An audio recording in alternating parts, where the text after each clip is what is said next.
योगी जी की, बाबा जी की अब विदाई तय है सरकार की। आंसू पहुँचने वाला भी तो एक आध होना चाहिए कि नहीं, बहन वहीं पास में होना चाहिए। तो जो राजा था तोड़ के चले जाते, इतने सालों से रह रहे हैं लोग बाग, तोड़ ताड़ के चले जाते। कभी नहीं टूटी, सपा की सरकार में नहीं टूटी, अभी 5 सालों से टूटने लगी है ये।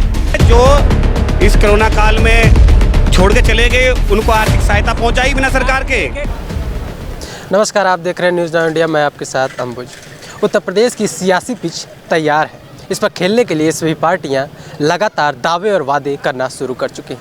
अखिलेश यादव इस समय 300 यूनिट बिजली, पुरानी पेंशन योजना और युवाओं को लैपटॉप देने का वादा किया है। वहीं बीजेपी सरकार भी इस समय पूरी तरीके से बढ़ चढ़कर खेल रही है। वो भी बिजली हाफ कर चुकी है और अखिलेश सरकार को गुंडागर्दी के नाम पर घेरने की पूरी कोशिश कर रही है। सपा पे इसलिए विश्वास है क्योंकि अखिलेश जी रहे थे 2012-17 तक, बच्चों को लैपटॉप दिए थे, बच्चों ने चलाया। और जब अब कोरोना काल में जो पब्लिक परेशान हुई और पढ़ाई पे इतनी, जब स्कूल बंद कर दिए, वही लैपटॉप काम आए हैं। उत्तर प्रदेश जैसे, उत्तर प्रदेश में ऐसी जगह भी हैं। योगी जी ने भी तो दिया है, टैबलेट दिया है। सुनो, बाबा जी का क्या है, बाबा जी ने तो 15 लाख के लिए भी कहा था मोदी जी ने। 2 इंजन वाली सरकार है, 15 लाख तो मिले नहीं, लेकिन ये जरूर है, सब देख रहे हैं कि लैपटॉप जरूर बच्चों के हाथ में आया। तो बच्चों के हाथ में लैपटॉप आया जो अखिलेश जी ने दिया, लेकिन 15 लाख नहीं आए। और उसी 15 लाख के चक्कर में लोगों ने धोखे में 14 में भी और 17 में यूपी में ऐसी सरकार सिर पे बैठा ली। 2 साल में ये देखो कोरोना काल में क्या हुआ। नोएडा में जैसे शहर में, नोएडा हाईटेक शहर, उत्तर प्रदेश की 100 विंडो है, यहाँ पे लोग ऑक्सीजन से मरे हैं। बड़ी शर्म की बात है जो इस कोरोना काल में छोड़ के चले गए उनको आर्थिक सहायता पहुंचाई बिना सरकार के। और दूसरा, उसके बाद में भी अखिलेश जी ने जो है अपने, हमने देखा था यहाँ पे जो सपा के कार्यकर्ता हैं गली गली अपने क्षेत्र में, किसी को राशन, किसी की सहायता, हॉस्पिटल ले जाना। ये जो 112 घूम रही थी ना, 112, 108, ये हमने शायद अखिलेश जी कार्यकाल में ही देखी थी। आज तो उनकी संख्या नहीं बढ़ी। पब्लिक त्राही मर गई पानी के लिए और ऑक्सीजन के लिए। बड़ी संवेदनशील सरकार है ये। इससे हमें रुष्ट है क्योंकि ये करते तो कुछ है नहीं। कहीं 15 लाख का वादा देते नहीं है लोग बागों को। 15 लाख का वादा करके आज फ्री में राशन तो दे दिए ना, फ्री में राशन दे दिया 15 लाख की जगह। और फिर 800 तो पाल रही है ना, 2 बार सिलेंडर कर दिया। आम जनता और गरीब आदमी की सबसे बड़ी मार होती है महंगाई। महंगाई चाहे बिजली के मुद्दे पे लगा लो आप, चाहे किसी भी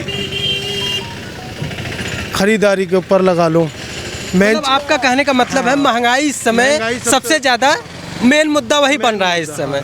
लेकिन महंगाई पर बीजेपी की सरकार कहती है कि हमारे कार्यकाल में महंगाई ठीक है, थोड़ा बढ़ी है, लेकिन आमदनी भी तो बढ़ गया है लोगों का। कहाँ आमदनी बढ़ी है?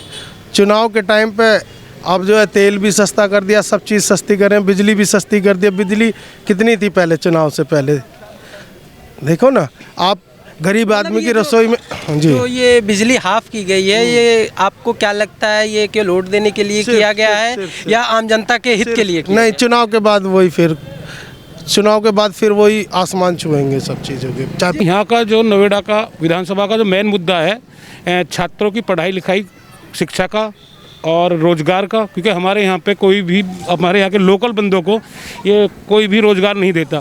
फैक्ट्रियों पे बोर्ड लगा दिए हैं कि 200 किलोमीटर 2 किलोमीटर के किसी भी एरिया के बच्चे को काम ना दे। तो हम उसी को वोट देंगे जो हमें इन मुद्दों पे, पढ़ाई, शिक्षा और रोजगार। देखिए, चुनावी मुद्दा है। जैसे समाजवादी पार्टी के टाइम में पिछली बार इतनी महंगी बिजली नहीं थी, ना ही सिलेंडर इतना महंगा था, ना ही पेट्रोल इतना महंगा था। और आज इन्होंने सिलेंडर का देख लीजिए दाम क्या कर रखा है।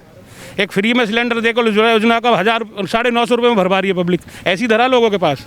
बीजेपी तो बैकफुट पे है ही, उनका तो आप देख नहीं रहे। तो सारे विधायक और सांसद जो रहे उनमें वो सारे भाग के आ गए हमारी पार्टी में। अखिलेश जी को तो बंद करना पड़ा, भर्ती बंद करनी पड़ी। अब भर्ती ठीक है, आपके परिवार से भी तो सेध लग गई है। देखिए, उनका कोई, वो कभी राजनीति में रही, कभी चुनाव लड़ी, कहीं गई नहीं। 2017 में अखिलेश ने उनका अखिलेश प्रचार किया, मुलायम प्रचार किया, डिम्पल प्रचार की, सब प्रचार किया था लखनऊ का। एक ने विश्व चैंपियन को हरा दिया, एक ने एक बच्चे को लेकर के पटक दिया, कहते को देखो हम भी जीत गए, हम उसी बराबर हो गए। ऐसे कैसे हो जाएगा?